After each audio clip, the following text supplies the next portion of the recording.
Olá, alunos da disciplina de mecanismos. Fazer uma videoaula então, gravada. Aula 2, né? Tivemos só a aula introdutória da semana passada, então fazer a aula 2 aí. De 30/6. O assunto é esse aqui, ó, mecanismos, biela, manivela, análise cinemática. Referência ao livro do Robert Norton, lá, de cinemática e dinâmica dos mecanismos. Na aula passada a gente falou aí fez a introdução, né? Vimos qual é o conteúdo da disciplina, os objetivos, falamos sobre a forma de avaliação, certo? E a referência também eu passei, vou colocar no AVA, disponibilizar no AVA. E hoje eu já vou entrar aqui na análise de mecanismos. O que acontece? Eu vou fazer o seguinte, eu vou entrar na análise de mecanismos e depois a gente volta a falar sobre grau de liberdade. A gente falou semana passada sobre grau de liberdade, elos, juntas. Então, eu vou começar a aplicar esse conhecimento que nós tivemos na aula passada, aquele assunto, e depois a gente volta de novo a tocar na questão de grau de liberdade e de grau de liberdade, mas o que? Elo, junta, certo? Então vamos começar. Aqui eu tenho o ângulo θ4 aqui, né? Então, peraí, momento. θ3. Então, eu vou começar aqui pelo o mecanismo biela-manivela. Eu acho legal começar porque esse mecanismo ele tem aplicações aí, né, bem visível, bem fácil de verificar na prática. E a gente consegue fazer uma análise aí em questão de início, uma análise razoável dele já, boa. Melhor do que começar com o mecanismo mais complexo. Vamos começar por esse aqui que é mais simples. O mecanismo biela-manivela ele é usado em motores de combustão, compressores, bombas alternativas, então tem diversas aplicações. Aqui eu botei um exemplo aqui de um motor de combustão. Como é que funciona o mecanismo biela-manivela no motor de combustão, certo? Então tem ali o mecanismo, ele está aqui, biela-manivela, onde a manivela é essa parte aqui que dá uma volta completa de 360 graus. A manivela, então, ela gira 360 graus, ok? O pistão, ele tem um movimento oscilatório, o movimento dele é linear, não é de rotação, ele não sofre rotação. A biela, ela é o mecanismo, ela é a peça, na verdade, o componente que transforma o movimento rotativo da manivela no movimento de translação do pistão, ou contrário, no movimento de translação do pistão no movimento de rotação da manivela. Então esse ponto aqui, essa extremidade da biela vai estar com movimento de translação, e esse ponto aqui que conecta, essa junta, né, que conecta a biela na manivela, está com movimento de translação puro. E os pontos intermediários da manivela que tem um movimento complexo, ou seja, um movimento de translação e rotação combinado, onde os movimentos desses pontos eles são dependentes, né? Não há rotação e translação independente aqui. Então aqui está a parte do motor. O motor ele é composto pela manivela, que é o eixo das manivelas aqui, a biela, que é essa peça que liga o pistão à manivela, o pistão, certo? O pistão é o elemento que se movimenta aqui dentro do cilindro. Você tem o cilindro aqui, certo?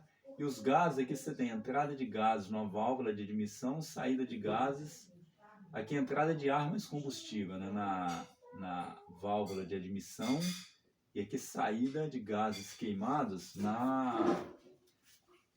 pela válvula de escape. Aqui você tem os gases aqui saindo, ok? Aqui tem um cabeçote, que é essa parte superior do motor, onde tem um conjunto de válvulas e o eixo de comando de válvulas. O cilindro, que é essa parte aqui onde o pistão se movimenta dentro dele, ok? O cárter, que é essa parte inferior do motor, onde se localiza o eixo das manivelas. Aqui é a base do motor, ok? Então tá aí o mecanismo de biela-manivela, uma um exemplo aí de aplicação desse mecanismo, ok? Então, as outras máquinas, né, que aplicam o conjunto, o mecanismo biela-manivela são parecidos. O compressor e a bomba alternativa, que também, você também tem a válvula de admissão, a válvula de descarga, que o coletor de admissão, o coletor de descarga, mesma coisa. O que diferencia essas máquinas é que no compressor, por exemplo, não ocorre no compressor e na bomba não ocorre a combustão aqui dentro, certo? Ocorre só mesmo a compressão do gás. Ele admite o gás, fecha essa válvula aqui, fecha as duas válvulas e comprime.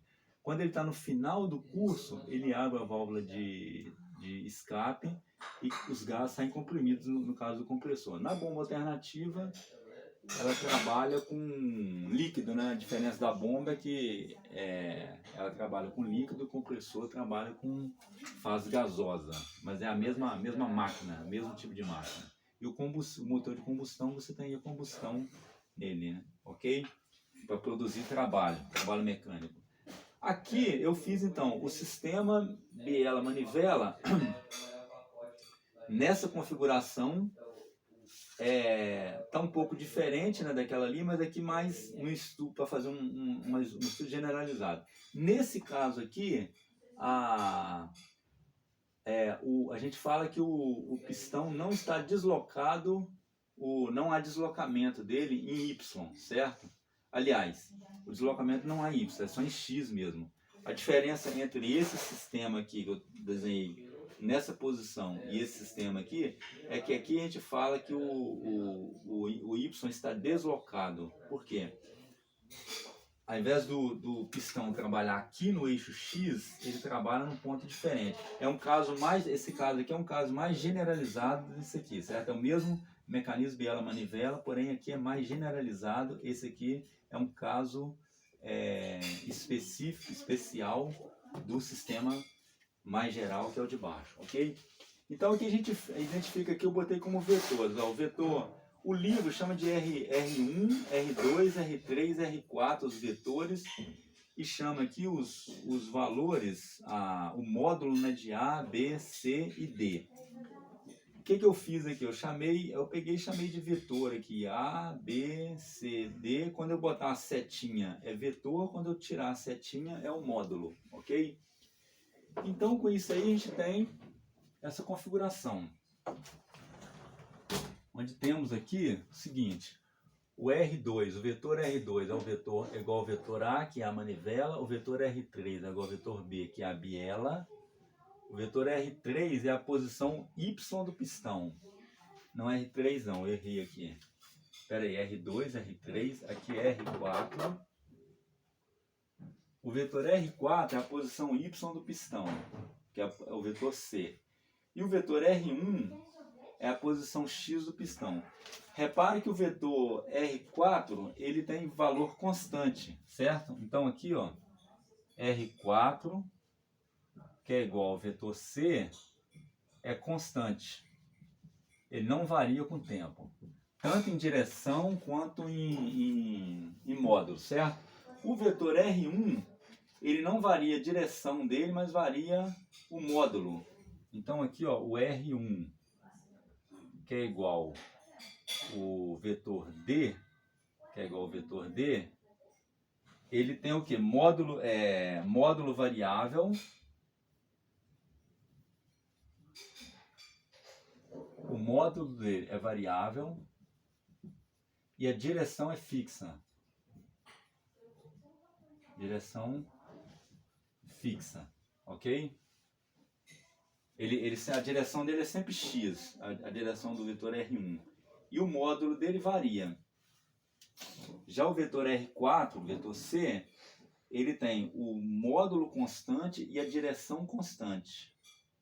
Certo? Então, vamos analisar então esse mecanismo, fazer uma análise desse mecanismo, certo? Para a gente começar aí o nosso estudo de mecanismos aí, de análise cinemática. Dessa figura aqui, o que a gente pode tirar aqui? Ó, repare também que o vetor B está desenhado no sentido contra X, na figura que a gente colocou aqui. O A aponta para a direita e para cima, o D de dado aponta para a direita, o C aponta para cima, o R3 aponta para a esquerda, tá vendo? Ele sai daqui para cá. Isso por quê? Porque nós vamos considerar aqui o ângulo do vetor como saindo da horizontal e apontando no sentido horário. Então você veja aqui que o θ2, ele sai do eixo X e aponta para sentido anti-horário. O θ3 também sai do eixo X e aponta para o sentido anti-horário.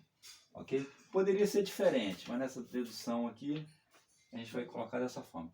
Bom, se a gente começar a analisar então aí o mecanismo, como é que fica isso aqui então? Eu tenho o seguinte, ó, o vetor R2,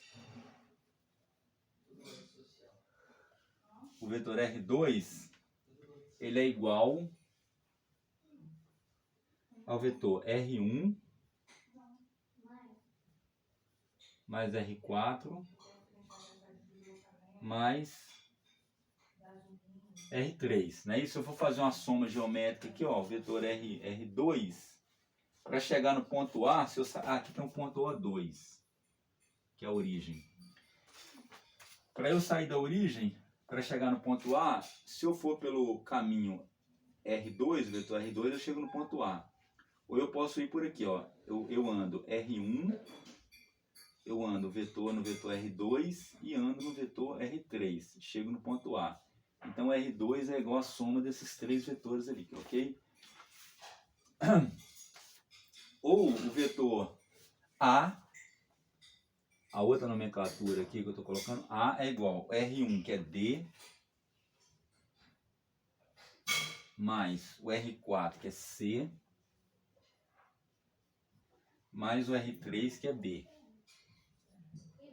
Ok? Ou colocando em ordem, colocando na ordem aí, A igual B mais C mais D. Ok? Então nós temos essa configuração aí. Certo? Lembrando lá da soma geométrica de vetores. Desse modo, a gente tem aí o seguinte. Vamos analisar aqui nas coordenadas x e na coordenada y. Então eu tenho o seguinte, ó, em x eu tenho o quê? Em x, o A cosseno θ2, que é a projeção em x, então vai ficar A cosseno θ2. Vamos ganhar, peraí para eu pegar um pouquinho de espaço aqui.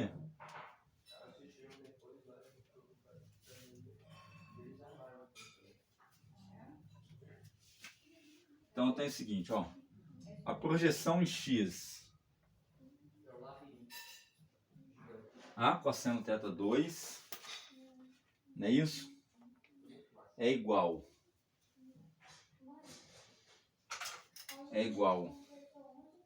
o B cosseno θ3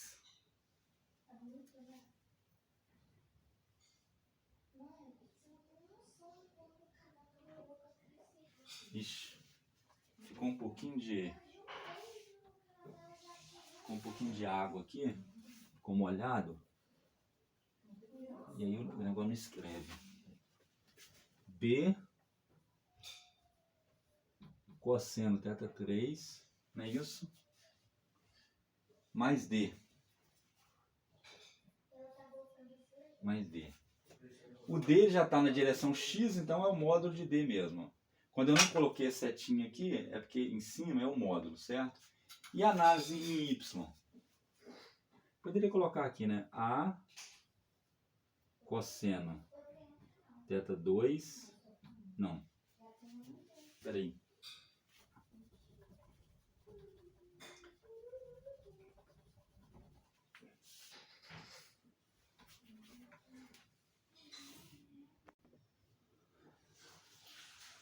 Então fica então, né? A cosseno θ2 é igual a B cosseno θ3 mais mais D. Mais D. E em Y, como é que fica a análise da posição em Y? Em Y vai ficar A seno θ2 A seno θ2 mais B seno θ3, não, é igual, né? B seno θ3 mais C. Mais C. Aqui, da forma que está escrita, o próprio ângulo, ele já vai, você fala assim, ah, mas o B em X, o B não seria negativo? O próprio θ aqui, o valor de θ3, ele já vai dar o valor negativo, ele vai ser negativo, né, o cosseno de θ3, então ele já vai apontar o B para a esquerda de X. E nesse caso aqui também, o seno de θ3, ele já vai dar um valor negativo. Então, o B vai estar apontado para baixo, comparando na direção Y, ok? Então, já temos aí o início da análise, certo?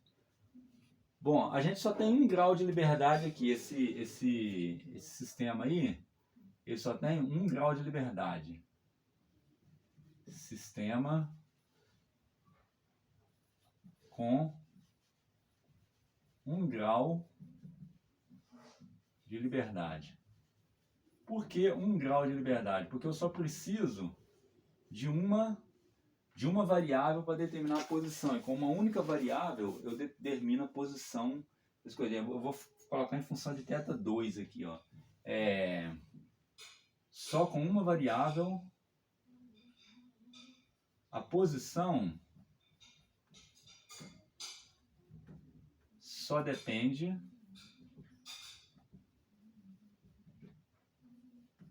de uma variável, que é θ2. Então isso aqui é importante, ok? É importante aí para a nossa análise.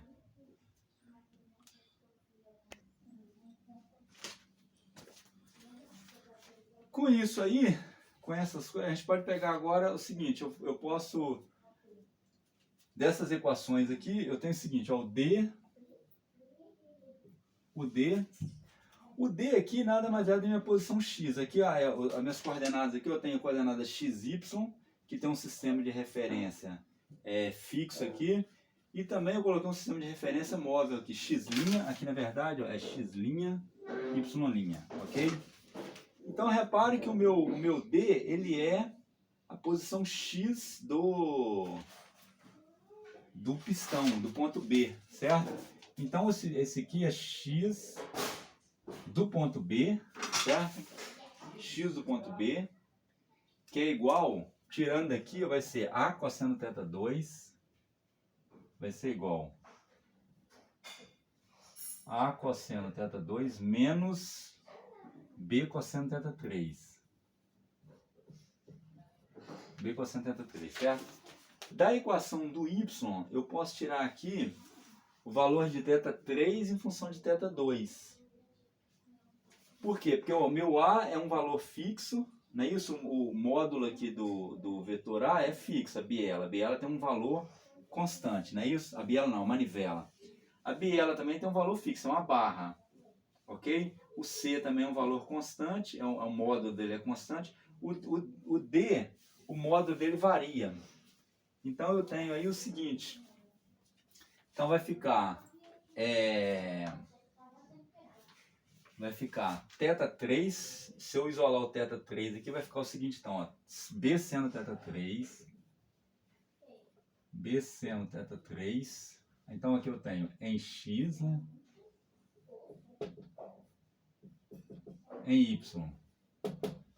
Então eu tenho B seno θ3 aqui vai ser igual a... Não, desculpa, aqui eu errei aqui, hein? Não, aqui é B... tá, é daqui, ó, B seno θ3, A seno θ2, não errei não. seno θ2 menos C, certo? Em Y. Daqui eu posso isolar, aqui eu já tirei uma equação, certo? Tem uma equação aqui. Daqui eu posso isolar o θ3, então vai ficar seno θ3 é igual a A seno θ2 menos C. E eu tenho seno, θ3 na verdade vai ser igual o arco seno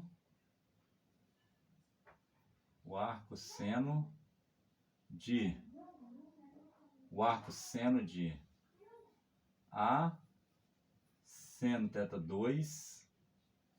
Opa! Aqui, faltou aqui, né? Faltou aqui.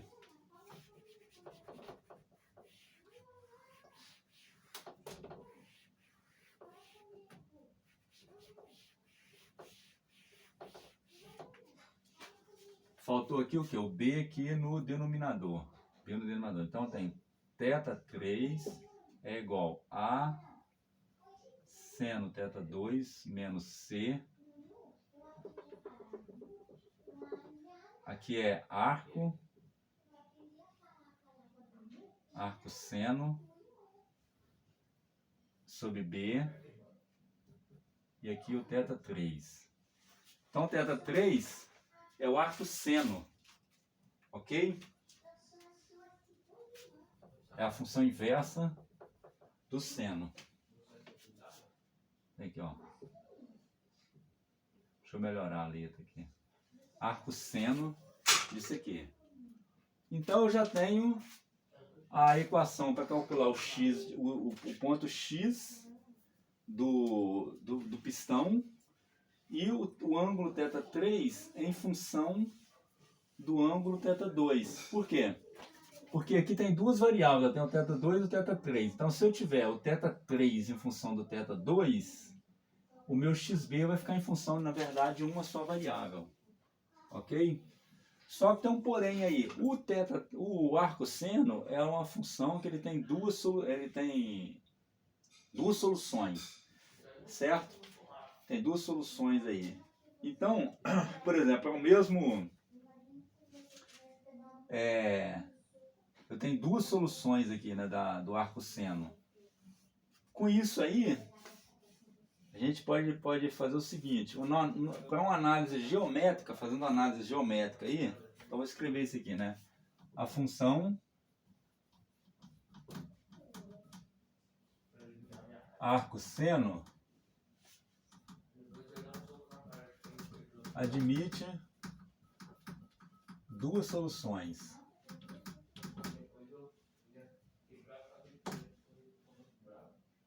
Por uma análise geométrica,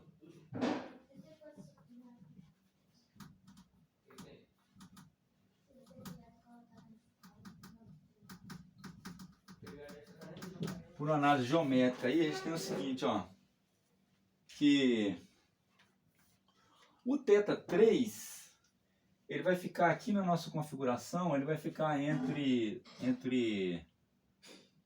90. O θ3 aqui ele vai ficar entre 90 e 270 graus. Não é isso? Ó, o 90 graus está aqui para o θ3. O 270 está aqui. Então a biela vai ficar oscilando dessa forma. Enquanto a manivela gira, a biela oscila em torno do ponto B aqui, ok? Essa oscilação dela vai ser maior que θ3, o θ3 vai ser maior que 90 graus e vai ser menor que 270. Então, para ficar dentro dessa análise aí, a gente tem o seguinte, a solução θ3 aqui vai ser então, para aqui, vou botar assim, ó.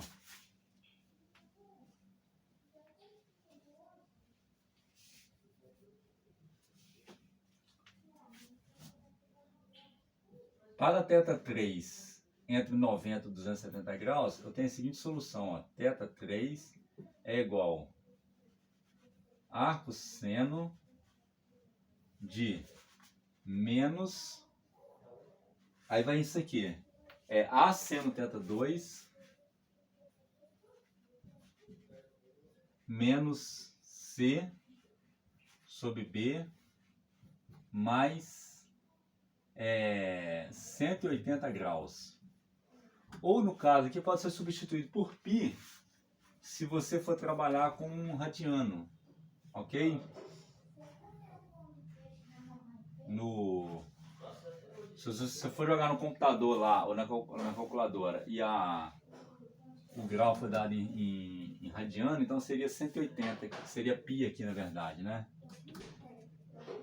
Π radiano. Você pode jogar aqui no lugar.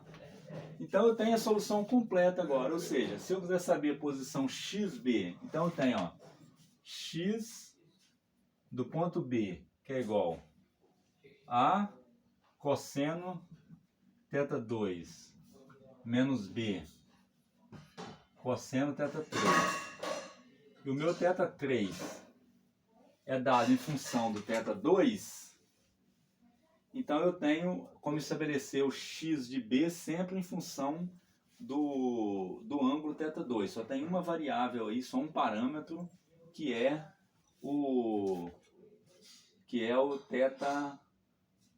θ2, ok? Então aqui, com esses dois aqui, ó, eu tenho a solução completa. Solução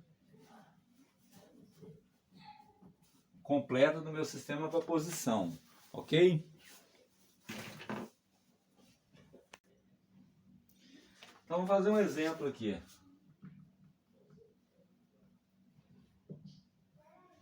Exemplo aqui é o seguinte: se eu tiver o A igual a 150 milímetros,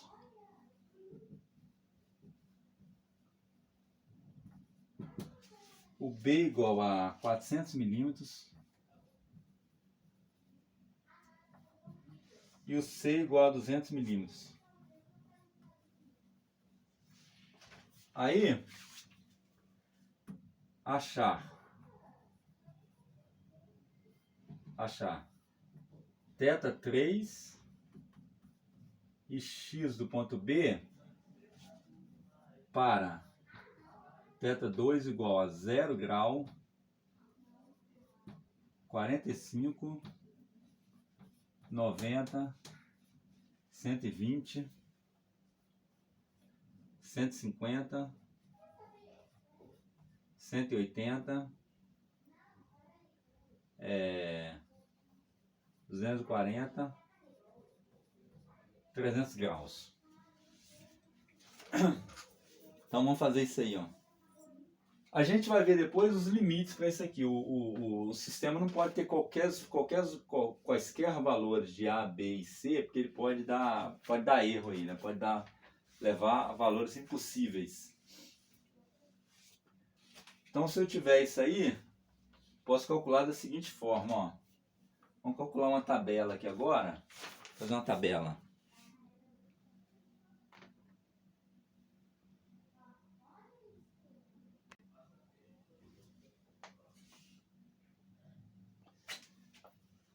Então, primeiro caso aqui, né?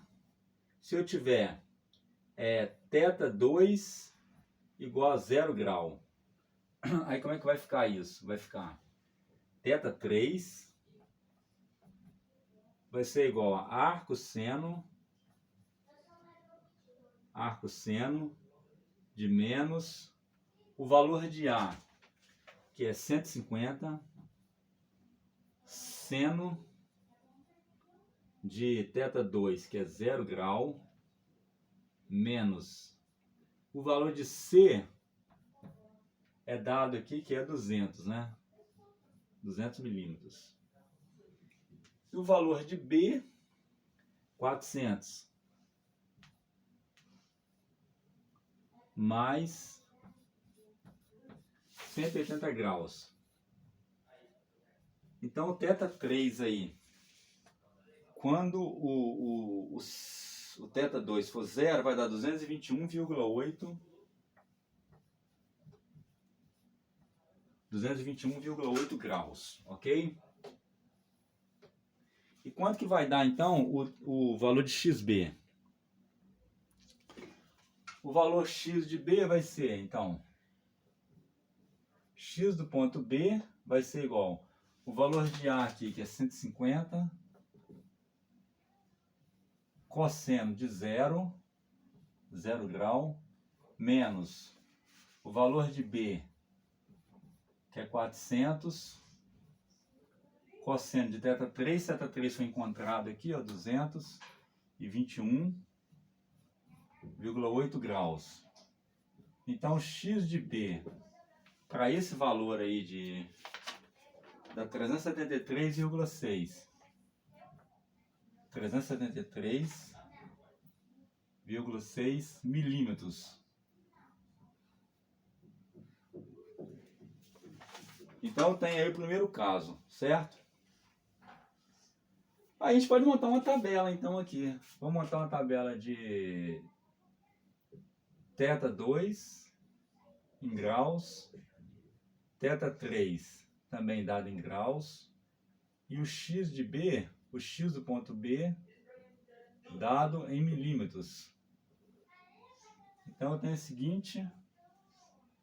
seguintes valores. Foi pedido aqui para 0, não é isso? Então 0 é 45, 90, 120, 150, 180, 240. O outro eu coloco ali depois. Então vamos construir uma tabela assim. Então eu calculei o primeiro aqui, é só substituir os valores e sair calculando aí. Então o primeiro caso que eu tenho aqui é 221, né? 221,8 por θ3, e o valor de x de B 373,6. Aí eu tenho para 45 graus, eu tenho aqui 198, o valor de θ3, 2, o ponto, a posição do pistão, 391. Para 90 graus eu tenho 189,6 graus, 295,8. Para 120 graus eu tenho 193,5, 216,7. Para 150 graus, opa, não. É porque eu troquei os valores, não é isso não. Pessoal, desculpa, eu vou corrigir aqui. Na verdade, eu troquei os valores, eu usei os valores antigos. Então, na verdade, para esse cálculo aqui, o θ3 dá 210 graus. E o valor da posição X de B do pistão dá 496,4. 496,4. Ok? Vamos ver aqui, é 500, 400 essa posição aqui, certo? 400 milímetros. Se ele tiver 0,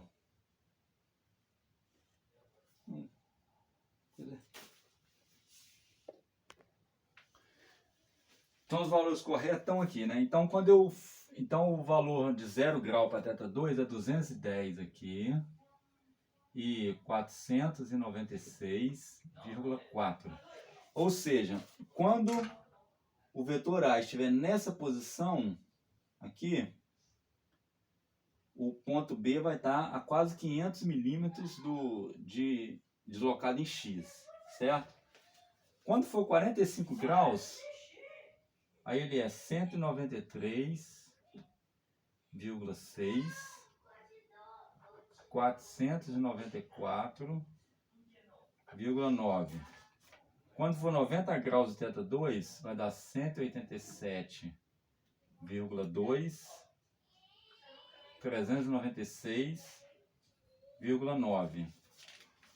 Quando for 120 graus o θ2, vai dar 191,2 graus o θ3, 318,8 o x. Aqui 198,2, 250,1. Para 180 graus vai dar 210 graus aqui de novo. 196,4.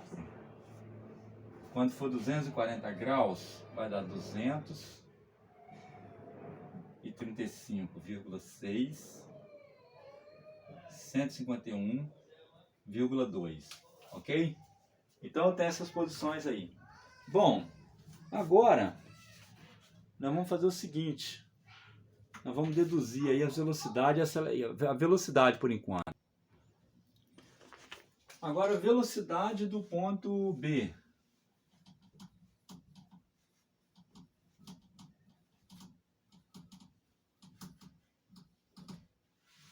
A velocidade do ponto B, que é do pistão, não é isso? Velocidade do ponto B. A gente já tem a posição então, ok? A velocidade aí, a velocidade é a derivada da posição. Então, para eu calcular a velocidade aqui, eu calculo o seguinte, ó. A velocidade de B é igual a derivada de B em relação ao tempo, que é igual o quê? O x ponto, é a notação usual, né, na mecânica, a derivada em relação ao tempo é x ponto. Como é que a gente deriva essa função aqui em relação ao tempo, então? Como é que a gente deriva? Vai ficar xb ponto vai ser igual a derivada, a função está aqui, então vai ficar, o a é constante, né? Então vai ficar a derivada do cosseno é o menos seno. Então se eu colocar aqui,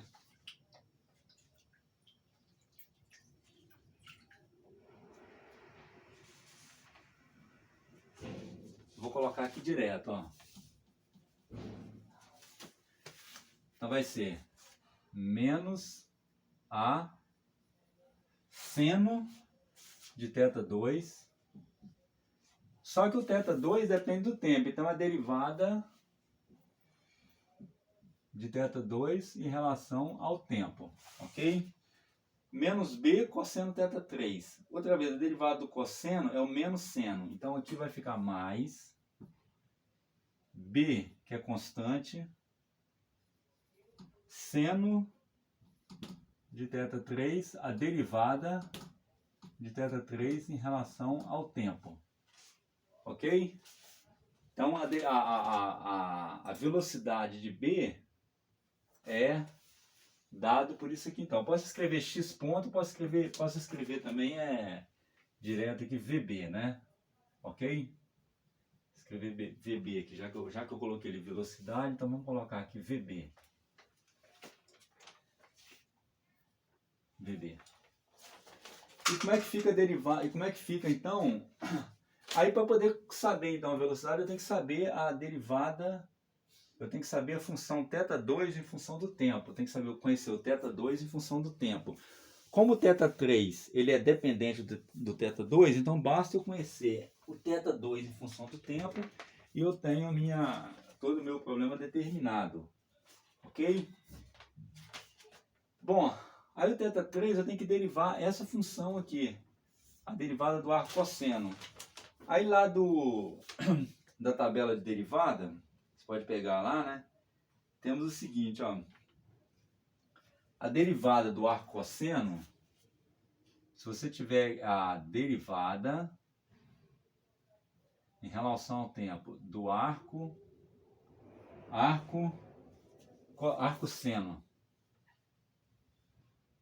seno de u do argumento qualquer ali é igual a 1, é isso aqui, ó, 1 menos u ao quadrado É isso aqui, né? du dt. Só que isso aqui, ele é válido.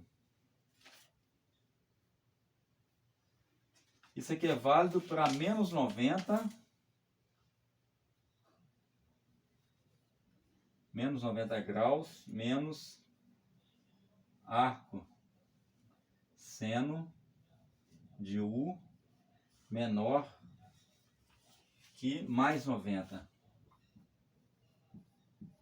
Ou no caso aqui seria menos π sobre 2, né, se você estiver trabalhando em radiano,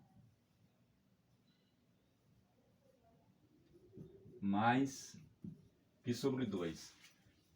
Só que o nosso arco seno aqui, no nosso desenho, nosso mecanismo aqui, ele varia de 90 a 270, certo? Então o que eu vou fazer? Eu vou fazer um outro ângulo aqui. Vou fazer um ângulo, no caso aqui, um ângulo θ3. Eu tenho θ3, né? Vamos chamar aqui um ângulo beta, faça o ângulo alfa igual a... Ângulo alfa não, vou usar outra letra aqui, vou fazer alfa, beta, gama, delta, gama, um ângulo gama igual a θ3 menos 180 graus, certo? Então, se eu tirar 180 graus aqui, então vai ficar o quê? Vai ficar gama é igual a justamente o arco seno de menos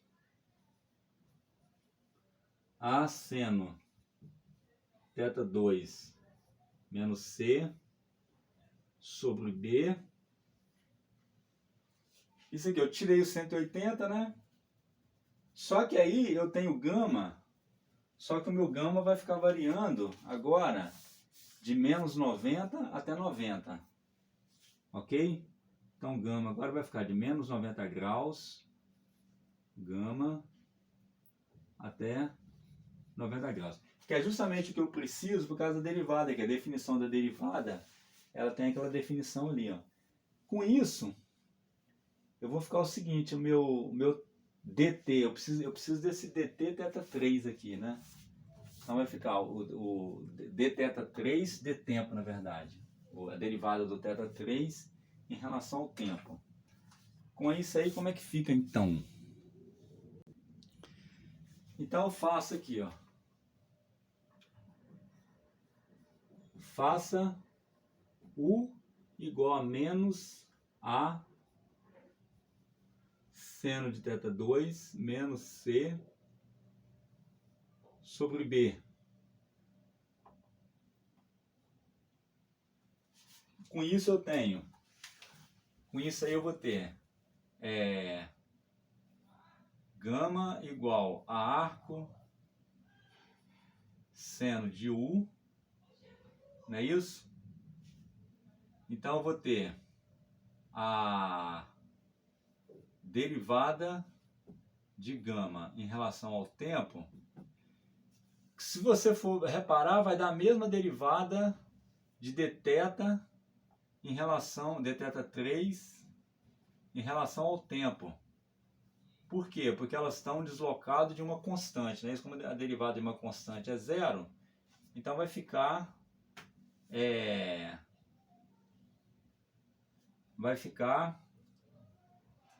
a derivada aqui vai ser então a raiz de 1 menos u ao quadrado sobre 1. Com isso eu tenho então a função velocidade.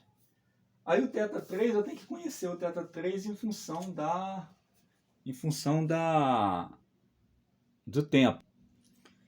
Então se eu fizer aqui, então a minha velocidade ela está em função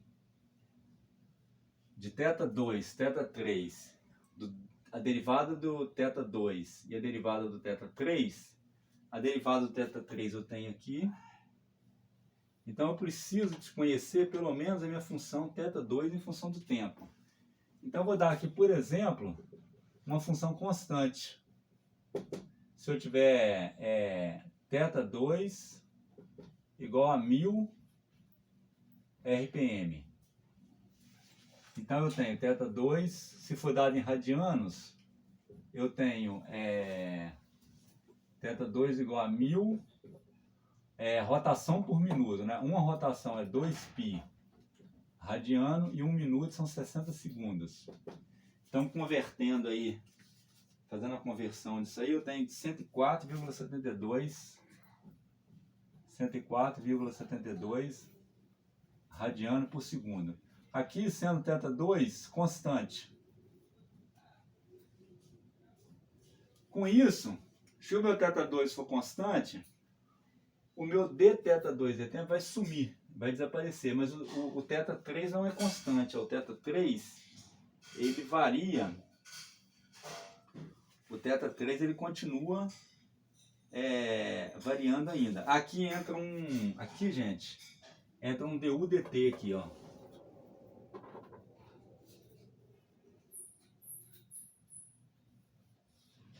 du/dt, né? Vai entrar ali.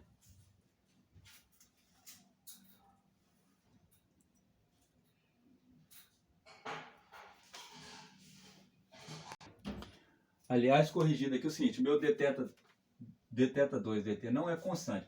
O meu θ2 ele é constante, só que o meu dθ, aliás, o meu aqui, na verdade, isso aqui não é θ não, gente. Isso aqui é θ ponto. Deixa eu corrigir aqui. É θ ponto, que é o ômega. É o ômega 2, na verdade. Eu esqueci de botar o pontinho aqui em cima. Então eu tenho aqui o seguinte, ó. O meu ômega 2